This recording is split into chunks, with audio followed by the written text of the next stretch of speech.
पण भक्तीची पहिली पायरी आहे द्वेषरहित होणं, शत्रुरहित होणं. ते शत्रुघ्न नाव शिकवलं. मग द्वेषरहित झालं की मग त्याची बायको म्हणजे श्रुत कीर्ती. श्रुत म्हणजे ऐकणं, कीर्ती म्हणजे भगवंताची कथा कीर्तन ऐकणं. भक्तीमध्ये रत होतो. मग भक्तीमध्ये एकदा का पुरुष रत झाला की मग त्याची बायको मांडवी. मांडवी म्हणजे भक्तीचं रूपच आहे.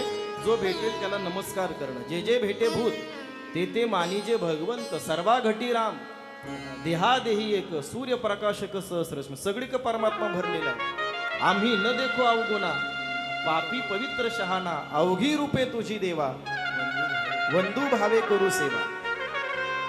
मग भरत म्हणजे भक्तीमध्ये रत होणं. कोणत्या भक्तीमध्ये? मांडवी. जो भेटेल त्याला मान लावावी. मान त्याच्या पुढे मान लावावी. तो मोठा आहे. तो भगवंताचं स्वरूप या रूपानं पाहावं. आपल्या मनाचं लक्ष परमात्मा होतो. ही लक्ष्मण अवस्था. लक्ष्मण अवस्था झाली की मग मनामध्ये चित्तामध्ये कोणती उर्मी शिल्लक राहत नाही. हे मला पाहिजे, ते मला पाहिजे. या सगळ्या उर्मी लय होऊन जातात. याला म्हणायचं उर्मिला. उर्मिला अवस्था प्राप्त झाली. मनामध्ये कोणतीच उर्मिला नाही राहिली की मग माणूस आत्मारामामध्ये रमतो. तो आहे राम. राम प्राप्त झाला की मग जीवन शीतल होतं. यालाच म्हणायचं सीता.